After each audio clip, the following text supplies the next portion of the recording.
a la querida Alina Duarte, nuestra reina de Xochimilco, nuestra corresponsal, y nuevamente saludo al querido Toño Ruiz, porque vamos a entrarle a una mesa de diálogo sabrosa, muy de sin censura, con Alina, con Toño, con su servidor, porque bueno, hay muchos temas de los que hay que hablar. Te saludo con mucho gusto, Alina.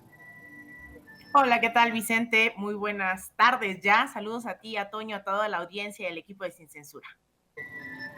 ¿Cómo andas, Toño? ¿Ya listo?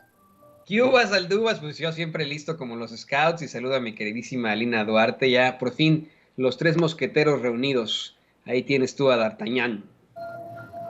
Oye, déjenme decir así, con mucho gusto, para iniciar, para poner el tema sobre la mesa, que hoy literalmente debuta en las mañaneras el querido José Manuel Fuentes, analista geopolítico, reportero hoy de Capital 21, el canal de la Ciudad de México, amigo de Sin Censura. Es más, creo que lo tenemos invitado para hoy por la noche a Sin Censura Nocturno. Y qué forma tan atinada de estrenarse en la mañanera. Es la primera vez que participa como reportero el querido José Manuel Fuentes. Y le pregunta al presidente sobre el tema de Julian Assange, el fundador de Wikileaks. Y hoy sabemos que el presidente le dejó una carta a Joe Biden intercediendo por Julian Assange. Si me permiten, desde aquí, un abrazo para el querido Pepe y rescatamos su atinada intervención en la mañanera. Presidente José Manuel Fuentes de Capital 21. La primera pregunta que le quiero hacer es si se abordó el tema del periodista Julian Assange con su homólogo estadounidense Joe Biden. Sí, le dejé una carta al presidente Biden sobre Assange. ¿En qué consiste esa carta, presidente? ¿Nos podría decir? Pues explicándole de que no cometió ningún delito grave Assange, él no le causó la muerte a nadie, no violó ningún derecho humano y ejerció su libertad, y que detenerlo pues iba a significar una afrenta permanente a la libertad de expresión y a la libertad. Y le explico que México ofrece la protección y el asilo a Julian Assange. ¿Y ya recibió alguna respuesta? No, porque tengo que ser respetuoso, tengo que esperar a que lo analice y se den los tiempos. Yo que sí puedo comentarles, ya lo he dicho, pero como después de la gira a Estados Unidos vino el fin de semana, no hemos hablado mucho, a lo mejor me ha faltado explicar que el trato que recibimos del presidente Biden y de la vicepresidenta Kamala Harris. Son las declaraciones del presidente Andrés Manuel López Obrador ante el planteamiento del querido Pepe Fuentes de Capital 21, el canal de la Ciudad de México. Y mi querida Lina, mi querido Toño, creo que lo único que puedo agregar a esto, ya los escucho a ustedes, es ojalá que el gobierno de Joe Biden no nos haga esperar tanto como nos han hecho esperar con la respuesta al documento diplomático enviado para que explicaran sobre el financiamiento del gobierno estadounidense a través de agencias como la USAID a organizaciones de la sociedad civil como Mexicanos contra la Corrupción y la Impunidad, porque el presidente se quejó diplomáticamente o pidió una explicación a través de la embajada y siguen sin responder. Ojalá que no nos hagan esperar tanto con la respuesta a esta carta que deja el presidente en Washington sobre el tema de Julian Assange. Mi querida Alina Duarte, ¿cómo ves? Pues mira, a mí me parece, primero fenomenal viendo a alguien como José Manuel estando ahí en la mañanera, alguien que ha insistido mucho, ¿no? en ser parte de la vida pública de este país a través del debate. A mí me encanta ver, sobre todo que hay relevo también del relevo, ¿no? Yo a veces ya cuando veo estas generaciones definitivamente no me siento tan joven, ¿no? Viendo a José Manuel ahí con el micrófono y preguntando algo de tal trascendencia que es el tema de Julian Assange. Lo hemos dicho aquí en múltiples ocasiones, Julian Assange no solamente reveló los crímenes de lesa humanidad que cometió el gobierno de Estados Unidos, cómo atacaban, cómo asesinaban periodistas, por ejemplo, ¿no? Desde los aviones sin importarle. Este video que no hace mucho, hace unas semanas, ponía el presidente López Obrador asesinando a un corresponsal de Reuters, mientras vienen y habla el gobierno de Estados Unidos de la libertad de expresión. Lo decíamos hace unos días, se reunió en Arabia Saudita con el príncipe Mohammed bin Salman, que también mandó, y está comprobado, mandó a asesinar al periodista saudí Jamal Khashoggi, o también el caso de Julian Assange. Esto es paradigmático porque no solamente abonó a la vida de los Estados Unidos, ¿no? a las y los estadounidenses, no solamente evidenció lo que hace su gobierno al interior del país, sino hacia afuera. Lo que hizo en Afganistán, lo que hizo en Irak, pero también lo que hizo en países en América Latina, lo que hizo específicamente en México en contra esta campaña, ¿no? Que pues estaba obviamente articulada y que de la cual tenía conocimiento e incluso me atrevería a decir orquestaba el mismo gobierno de Estados Unidos en complicidad con la oposición, hoy oposición en este país, en contra del entonces candidato presidencial Andrés Manuel López Obrador. Entonces, yo creo que alguien como Julian Assange representa esa lucha por la libertad de expresión, por la libertad de prensa, de la que tanto habla Estados Unidos y la que tampoco ejerce, ¿no? Hemos visto que ha hecho múltiples actos en contra de los periodistas, pero aún así no escatima en que cuando se trata de otros países arremete y se siente con la autoridad moral de venir a decirnos qué hacer y cómo hacerlo. Entonces, yo creo que esto que pone sobre la mesa el presidente López Obrador, también hay que decirlo, les guste o no, no solo a la oposición, sino a ciertos sectores, ¿no? Que todavía no están convencidos de qué es lo que está pasando hoy en México. No cualquier gobierno en América Latina está dispuesto a, yo diría, entre tantas cosas de la visita del presidente López Obrador a Washington, una es el caso de Julian Assange, ponerlo sobre la mesa sabiendo que es sumamente incómodo para el gobierno de Estados Unidos.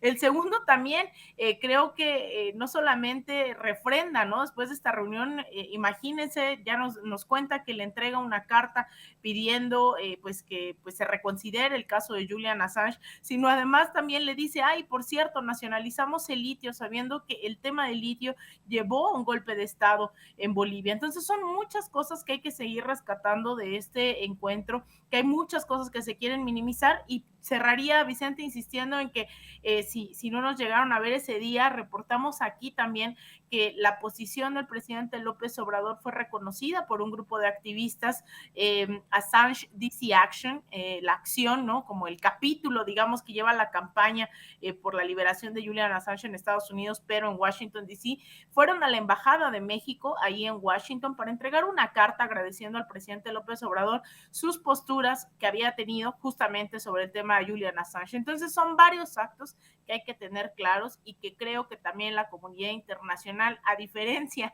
de muchos aquí en el país, también lo tienen bastante claro. Pues yo te micrófonos y las cámaras, mi querido Toño, para escuchar también tu opinión, señalando que esto también terminó siendo un periodicazo para los odiadores de López Obrador, que dijeron, ¿y dónde está Assange? Pues no, que iba a hablar de Assange, pues no, que Assange, y no vimos, y no escuchamos el tema de Assange por ningún lado. Pues ahí aclara el presidente, sí, le dejé una carta, entendiendo que no todos los temas, o que no iban a tener tiempo para todos los temas, le dejo una carta, dice, puntual sobre el tema de Assange, y nuevamente, pues ofreciendo que México le dé asilo al fundador de Wikileaks, Toño.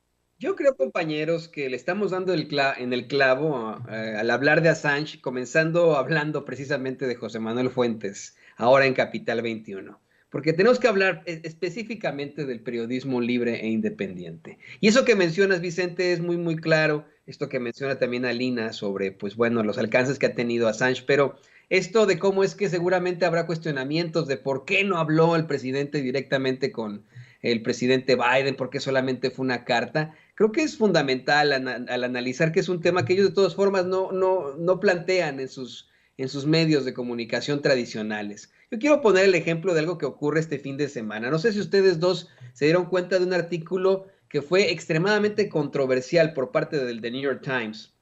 Es un artículo en el que dan a conocer que el dólar está en su nivel más alto, en su nivel más fuerte, dice más fuerte en comparación con otras pues monedas, pero al poner este comparativo, esta gráfica, sale el New York Times poniendo que México está también extremadamente fuerte. No lo mencionan para nada en el artículo, yo lo poní en redes sociales. No sorprende que el New York Times no hable de esto, de México, que solamente se dedica a poner la parte de Estados Unidos. Lo digo por la credibilidad.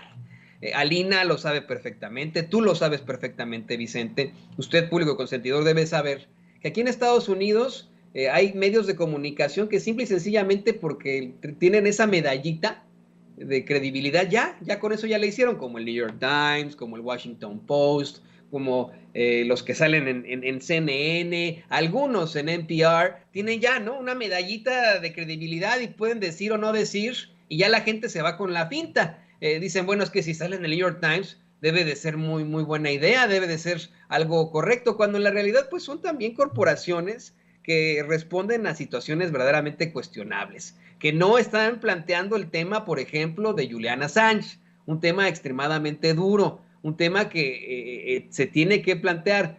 Miren, considero que es evidente que hay mucha presión para que se castigue al fundador de Wikileaks, debido a que, miren, en esto sí estoy convencido, no solamente exhibe al gobierno de los Estados Unidos, sino a los más poderosos del mundo.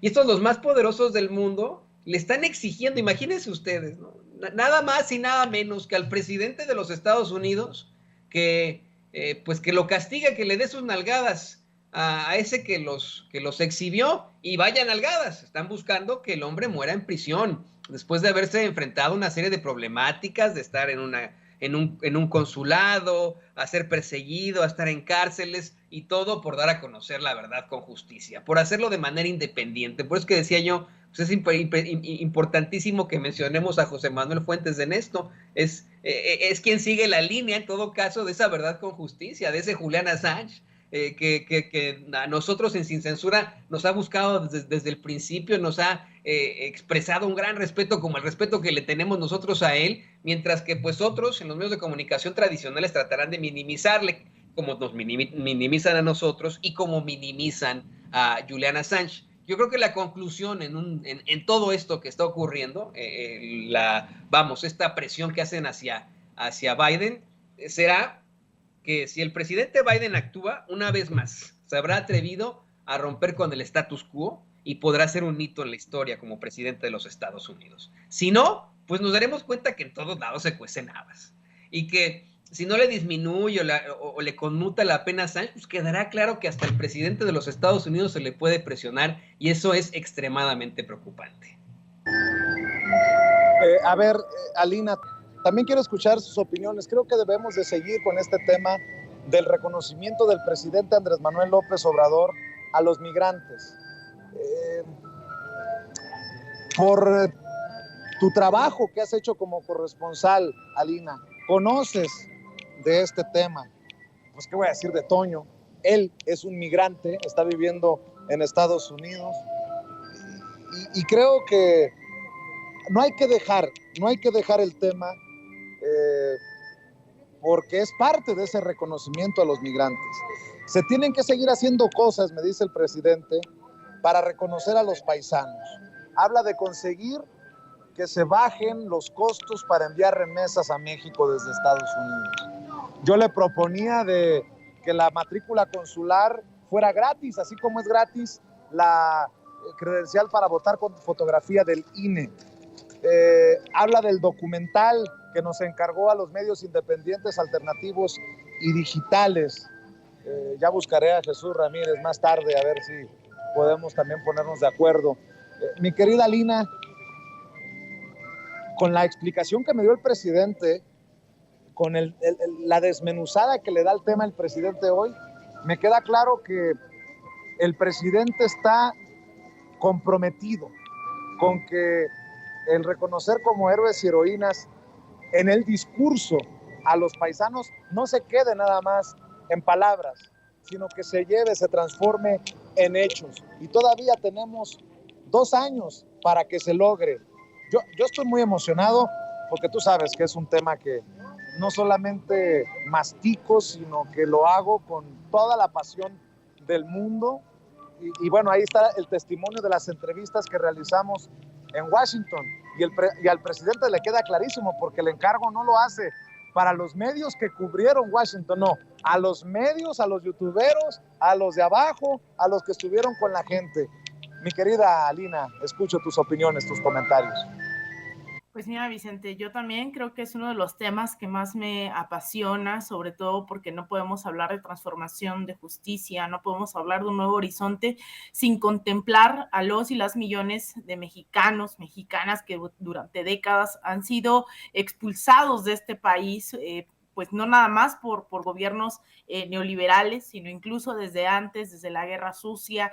Es decir, tú sabes que hay diferentes flujos migratorios que lamentablemente también hay que decirlo, no se han detenido. Todavía hay gente, incluso al mes, CBP, la Policía Fronteriza registra una detención de cerca de 70 a 80 mil mexicanos mensualmente, quienes son detenidos, de más de 220 mil, 250 mil personas que son detenidas mensualmente en la frontera norte mexicana, en la frontera sur estadounidense.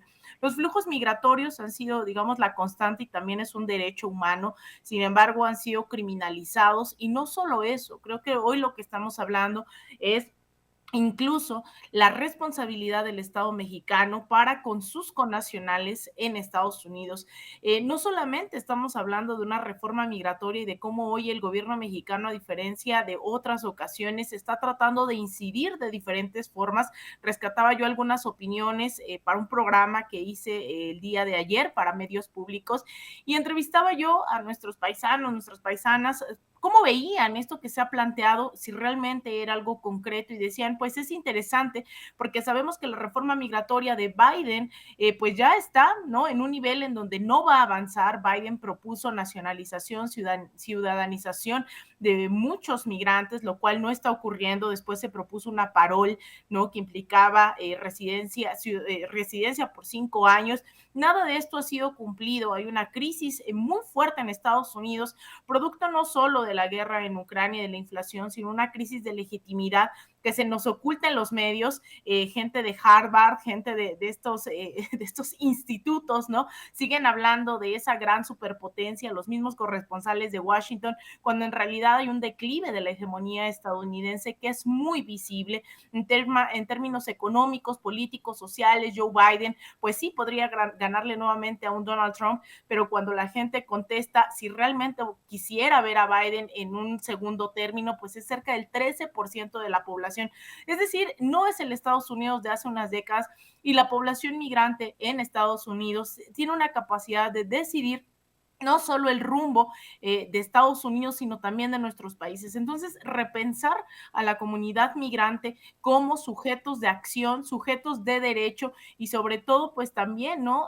Se tiene que dignificar al migrante, no solo por parte del gobierno de Estados Unidos, sino por parte del mismo gobierno de donde son ellos originarios y originarias. Estoy hablando específicamente de que los consulados, pues tienen que cambiar. Yo sé que algunos, me lo han dicho, han cambiado al norte de California, etcétera, pero no es suficiente, las fallas son sistemáticas, no es posible que nuestros paisanos y paisanas no tengan acceso a un acta de nacimiento, incluso a la credencial de lector, que a veces es muy pesado dependiendo del consulado, la matrícula consular que cobren. Yo creo que hay cosas que se pueden avanzar y que es imposible que ahora que estamos hablando de una reforma política electoral, por lo menos se les considere de una forma totalmente digna, Vicente. Toño, a mí me da muchas esperanzas. No me da tantas esperanzas la idea de la reforma migratoria. Si entendemos bien, como lo ha expuesto el presidente en la mañanera, cómo funciona la política. Pero espero haber planteado correctamente que Joe Biden ya fue el vicepresidente del deportador en jefe. ¿Cuál será el legado en caso de que Biden no gane las elecciones presidenciales frente a Donald Trump? ¿Cuál será el legado para la comunidad migrante de Joe Biden? Creo que muy pobre o nulo, porque creo que no le ha cumplido a la comunidad.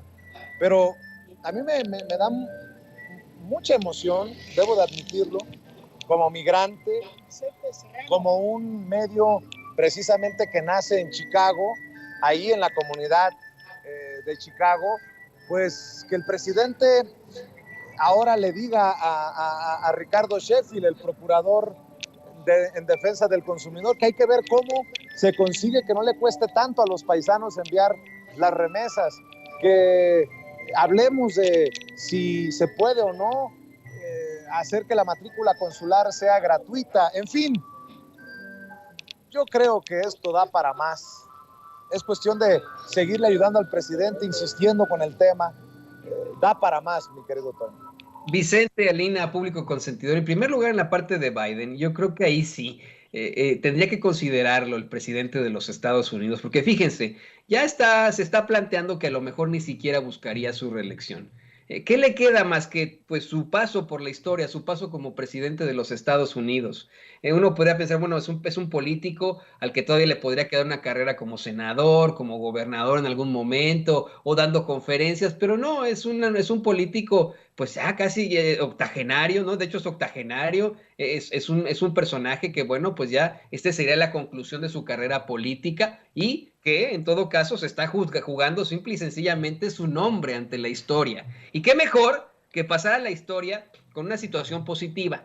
La forma en la que él, con el poder que tuvo como presidente de los Estados Unidos, tal vez consiguió una reforma migratoria, o vamos, ya la reforma migratoria ya lo sabemos todos que no se va a conseguir en este cuatrienio, pero sí a lo mejor algún tipo de pues situación para poder satisfacer las necesidades de los inmigrantes acá en los Estados Unidos, algún tipo de acción ejecutiva con lo que podría él pasar a la historia. Vamos, esto a lo mejor no le ayuda a su partido, pero a su imagen y a su futuro, a lo que él sería en los libros de historia, sí, sea algo propositivo y positivo en cuanto a la historia. Ahora bien, esto que tú le planteas, Vicente, al presidente López Obrador sobre las matrículas consulares. Si alguien a mí me dice, Toño, te regalo $27, digo, pues sí, órale, ¿quién te regala $27? ¿Qué es lo que cuesta la matrícula consular acá en los Estados Unidos? Cuesta $27 en cualquiera de los consulados.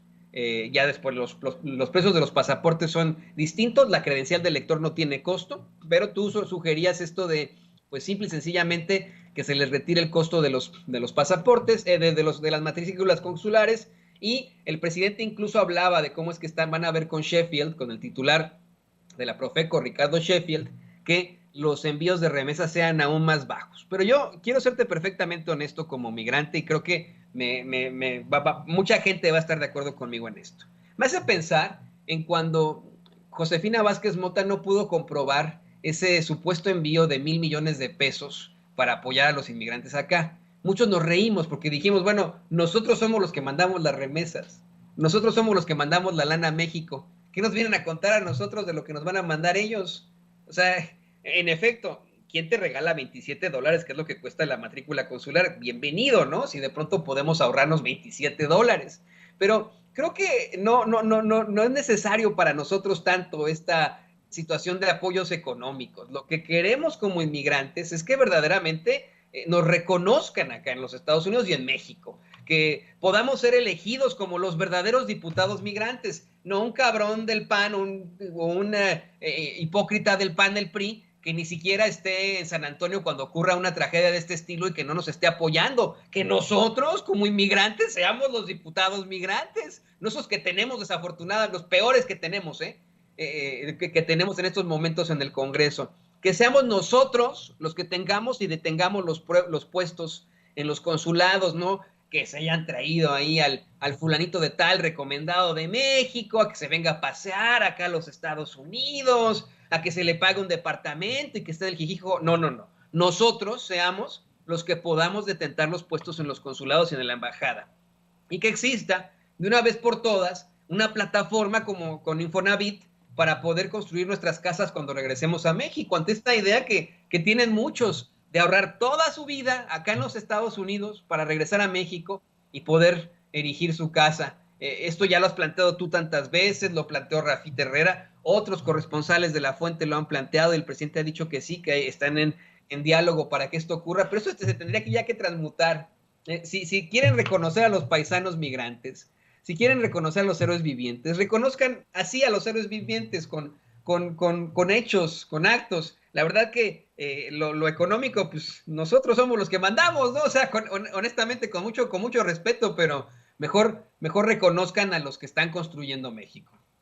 Toño, solo para cerrar y que chillen los que tengan que chillar, México aparece en el top 10 de los países de América con la gasolina más barata. México logró ubicarse en el top 10 de los países en América con la gasolina más barata, mientras que a nivel mundial se encuentra en la posición 44. México, obviamente, de acuerdo a esto que se publica, tiene mejores precios que Estados Unidos y Brasil. Y de hecho, hoy el presidente también fue crítico en el planteamiento que le hacía y la respuesta que nos daba. No se atreven, les cuesta trabajo atreverse, animarse en Estados Unidos, hablar siquiera de los subsidios de la gasolina. Bueno, no nos andábamos pitorreando hace unos días que el presidente Biden les pidió a las compañías de gas, a las de gasolina, que le bajaran 2 yemas a su chocomil con los precios, que ayudaran, y muchos decíamos, ya se obradorizó Biden, ¿no? El socialismo ha infectado al presidente de Estados Unidos, va camino a Venezuela. Pues bueno, ahí te la dejo de tarea, mi querida Lina. El presidente le ha apostado precisamente al subsidio, ha metido la mano el Estado para beneficio de millones de personas y está funcionando. Le duela a quien le duela, le pese a quien le pese. Comentario para cerrar, Alina, comentario para cerrar, Toño. Te escucho, Alina. Mira, en realidad, Vicente, a mí lo que me sorprendió mucho justamente de esta visita del presidente López Obrador a Washington, entre varias cosas que no se rescatan o que ponen el acento, sobre todo la oposición, en otras nimiedades, es el hecho de que menciona, ¿no? Creo que muchos y muchas hemos insistido en que, o creemos que evidentemente tiene que haber una transición del modelo de combustibles fósiles en la medida de lo posible y pues México, ¿no? Se le ha cuestionado mucho eso cuando de repente el presidente López Obrador dice que está en ese camino, ¿no? Y se lo plantea a Joe Biden, le habla de esta transición energética y mientras eso ocurre, a la par, simplemente en los últimos meses en Europa las gasolinas han subido hasta 400% su precio original. Y esto no tiene que ver solo con las gasolinas. Cuando hablamos de los hidrocarburos, estamos hablando de la inflación y estamos hablando del encarecimiento de la vida. Es inevitable que en el momento cero en que suben las gasolinas, empiezan a subir los alimentos, las medicinas, absolutamente todo. Entonces, llama la atención que México no solamente está entre los niveles más bajos de los precios de los hidrocarburos, sino también con el tema de la inflación. Y también a quien han satanizado mucho es justamente a otros gobiernos progresistas como Bolivia, que veía yo que Bolivia es el país con menor inflación en todo el continente. Entonces, algo tiene que ver el hecho de un modelo, de un estado de bienestar, que creo incluso se puede ir más allá, ¿no? Que piense realmente en la ciudadanía y no en los intereses justamente de estas empresas de hidrocarburos, de las gasolineras, sino que incluso el eje rector sea un modelo de control de Estado, ¿no? En donde pues es Pemex en este caso quien tiene pues, la posibilidad de garantizar los hidrocarburos, y en otros países también, mientras la apuesta de gobiernos abiertamente neoliberales era beneficiar a estas empresas mayoritariamente transnacionales en vez de beneficiar a la ciudadanía. Entonces, pues ahí están los efectos de este modelo que más allá de que no es socialista, ¿no? Creo que está apuntando hacia el bienestar y no a muchos les agrada esa idea. Lo malo, Mique, ya ves que hasta aproveché yo para pitorrearme, le pedí hasta disculpas al presidente. Lo malo es que López Obrador no habla inglés. Lo malo es que López Obrador es un humilde aldeano macuspano. Lo malo es que López Obrador es el Mesías tropical. Pues les arde que el presidente, sin hablar inglés, y sí, desde Meritito, Tabasco, esté haciendo cosas en beneficio de nuestro país, de nuestra nación. Así que yo creo que también es momento de decirle a la gente, advertirle a la gente, que por más que lean estos periódicos que estoy revisando yo aquí, me entretengo mucho con las columnas. Nada más es cuestión de ver las columnas, por ejemplo, que publican en Milenio, en el Universal, en el Reforma. Pues que no se crean. Es más, que no nos crean ni a nosotros a ojos cerrados. Creo que está perfecto, pega perfecto el momento para decírselo a la gente, mi querido Toño. Vicente, Alina, yo la verdad hace 20 años estaría más preocupado de lo que se plantea en los medios de comunicación tradicionales. No más. La realidad es que pues hoy en día esos argumentos muy básicos, argumentos de meme, así son, ¿no? Son puros memes.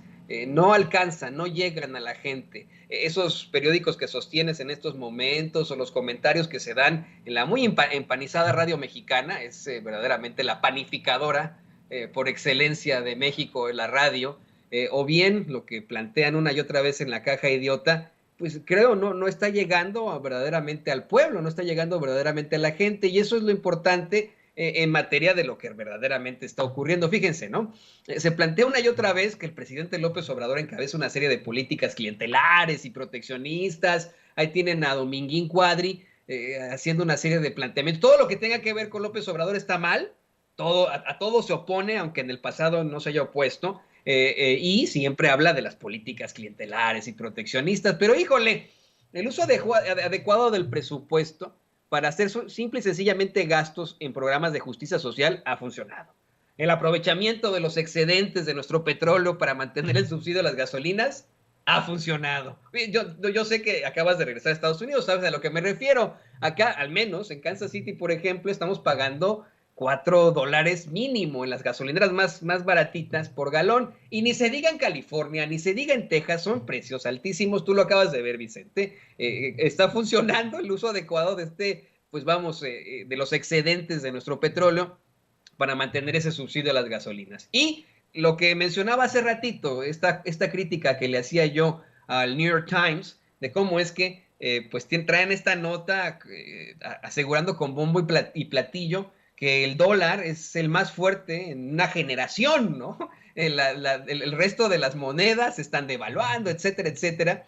Y ahí, como que no quiere la cosa, en una gráfica plantean cómo es que México también está muy fuerte, está por arriba incluso de Canadá, por arriba de muchos países europeos, de Japón, en estas supuestas devaluaciones, y el peso se ha mantenido verdaderamente sólido. Esto cuando se le plantea algún tipo de personaje de la ultraderecha, bueno, pues saca su meme diciendo, no, es que la pobreza ha aumentado de manera gradual y etcétera. Sí, ha aumentado debido a la pandemia, pero en términos reales, en términos generales, los factores, los planteamientos que hay, los datos duros, nos dan a conocer que hay una situación muy, muy distinta y que busca en todo caso una política no socialista. Ese es lo otro, ¿no? Ven a López Obrador como el más rojillo de los rojillos, como si de pronto se destapara el pecho y tiene ahí una hoz y el martillo. Pues no, verdaderamente es una política como lo establecen en los países escandinavos. Ustedes saben también perfectamente que en Dinamarca, Suecia, Noruega, se tiene estas políticas en las que en efecto existe un libre mercado, pero también políticas de justicia social en el que la educación, la salud son socialistas. Entonces, pues eso no tendría nada de malo, nada para confrontarse allá. Aquí sí es como para que digan, pero y además de todo, el presidente López Obrador no habla inglés. No, pues, fuck you. Por eso y por más, voy a decirle a Carlos Alarraqui y a uno de sus achichincles, Ángel Verdugo, que suben un video y dice, Ángel Verdugo destroza a AMLO y su visita a Estados Unidos. Es un gobernante insignificante. Le voy a pedir a Ángel Verdugo y a Carlos Alarraqui que agarren la opinión, la hagan rollito, la hagan pomadita en un poquito así con vitacilina. Perdón, Alina, por ser tan grosero, pero que se la unten, ya sabes por dónde. Mi querido Toño, sigues con tu cuenta activa en Twitter y ojalá que sean más personas las que se sumen. ¿Cuál es tu cuenta, por cierto, Toñito? @J. Antonio Ruiz H, ahí aparece en el súper, por favor, échenos la mano. Mire, es simple y sencillamente, no porque yo quiera tener, como dice la canción, cada vez más amigos, y sí, ¿no? Sí quiero tener más amigos y amigas, pero es porque se ha convertido en una selva Twitter, y hay que estar todos comentando, una selva en la que hay muchos trolls y hay muchos bots, que bueno, luego lanzan sus campañitas de 30 personas, pero no llegan a más de 30 likes, ¿no? Los pobrecitos. Y claro, hablan siempre sin nombre y apellido, sin rostro, ¿no? Ahí utilizan pues imágenes de los Simpson para decir que son una persona. Son los cobardes, ¿no? Y usted que no es cobarde, usted que es público consentidor, pues usted sí que nos puede apoyar, nos puede echar la mano aquí en Sin Censura, en el discurso de la selva, el que está en Twitter. Así que por favor, le pido me siga ahí en Twitter, @J. Antonio Ruiz H, y como siempre me dio un gustazo compartir esta mesa de trabajo y de diálogo con mi querido Vicente Serrano y por supuesto que con Alina D'Artagnan. Nos vemos muy muy pronto, a ver cuándo nos toca otra corresponsalía. Así es, y hay que invitar a Twitter a la gente, aunque te enojes conmigo, aunque hagas berrinches conmigo, ahí andamos en el ring de la rebambaramba, de la lucha libre, del todos contra todos. Mi querida Alina, cerremos invitando también a la gente a tus redes sociales, a tus espacios. Claro que sí, Vicente, te agradezco. Pues a mí me pueden seguir en Twitter, en @AlinaDuarte_, en Instagram, _Alina Duarte, en Facebook.com, /Alina Duarte Periodista, en mi canal de YouTube, y todos los días aquí en Sin Censura, los lunes en la mañana, entre semana de martes a viernes, en Sin Censura Nocturno. Y pues bueno, ahí estamos en redes sociales listos para debatir, para pelearnos con Vicente también, para mandar memes. Entonces, pues bueno, les deseo una muy bonita semana. Te mando un abrazo, Vicente, al Zócalo, a ti, hasta Estados Unidos, Toño, a todo el equipo también y a la audiencia de Sin Censura. Así es, mi querida Alina, mi querido Toño, les agradezco mucho que hayan estado con nosotros en esta mesa